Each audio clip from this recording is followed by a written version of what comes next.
কি দরকার হয় না যে কবুতরে খাওন দেওয়া, এই যে এখন ব্যথাটা যে পাইলা। আমি তারা খাওয়ানটা খেয়ে দিলে কত যেন আমার একটা মানুষের মধ্যে আজকে বাইকে আসি বলে এত মানুষের মধ্যে শুনেছি মরে গেলে তাই রাজু রাজি হইলে আমরা বিয়েটা করাই দিতে পারি।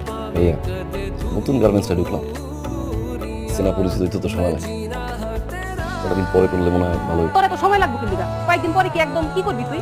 আমরা মুরব্বীরা মিলে এখানে বুদ্ধি করছি, আমরা যা ডিসিশন নিমু তাই হইব। রাজু তুমি কি বলো? আপনাকে মুখের উপর তো কোনো সময় কথা কইনি, দেখেন সেটা আমি জাইকা ঘটক, আমি এই পর্যন্ত 150 জোড়া লাগেছি, কোন জোড়া ভাঙে মুরব্বী, তাহলে মেয়েরা একবার একটু আসতে বলেন। অবশ্যই সীমারে নিয়ে আয়।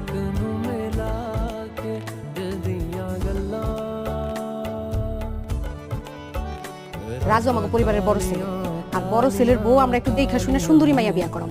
কালো মাইয়া তো আমরা আনুম না, অসুন্দর মাইয়া